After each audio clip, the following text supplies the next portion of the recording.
Action. I began this video by showing you a picture of the front page of my college newspaper from a little more than 40 years ago, when our team won the National Small College Basketball Championship. Big deal for a small college. But there was a problem with the story. The sports editor, who said he wrote it and had submitted it as his own, actually didn't write it. He plagiarized, or basically stole the work of another reporter whose story about the basketball game had previously appeared in another publication. The college paper didn't know it at the time that it was published, but later it found out. And the editors fired the sports editor from the newspaper as a result. This led to other investigations, and it turned out that this student had plagiarized an academic paper that was very important. Long story short, the student ended up getting expelled from the college. When you put your name on a work of journalism, you are telling the editors or the publisher of that media outlet or the publisher of a video, if it is something that you have done that's in a video form, that you're the person who put it together, who actually created it.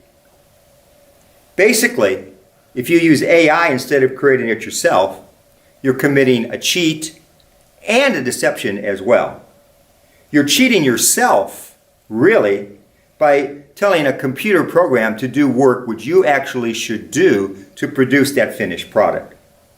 You're also trying to deceive others, editors, teachers, professors, maybe colleagues in your newsroom, by telling them that you've done the work when it was an algorithm in a computer program that actually put it together for you. So by claiming that work as your own when a computer did it, you're also committing a form of fraud. Anytime you use an AI software tool instead of your own work, you're plagiarizing as well, because you're passing off some other work, in this case an LLM software program, as your own. And that will never do in journalism and in many classes in college as well. Using AI might also violate ethics codes. Additionally, it could violate a student code of conduct at the college or the school that you're attending. So no matter what happens, when you use AI, you lose.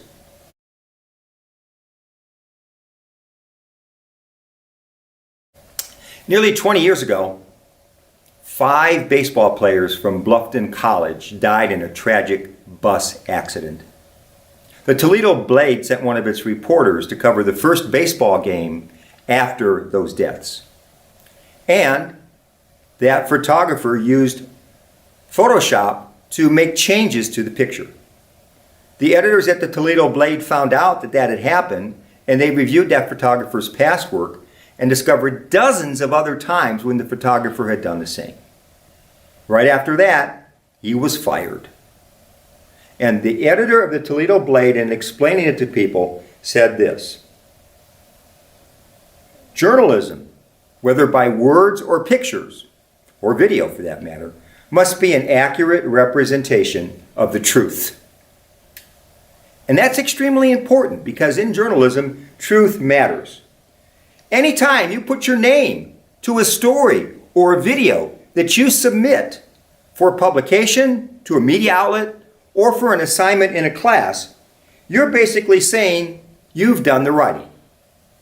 So if you've used AI instead of your own thoughts and your own words, you're not telling the truth. You're being deceptive. And you also put the publication at risk, their reputation at risk. Don't do it. Seek the truth, then report it. That's the first tenet of the Code of Principles of the Society of Professional Journalists. So if you have an AI software program producing something, but you put your name on it and say it's yours, you're violating that because you're not being truthful. Don't use artificial intelligence in journalism to write stories.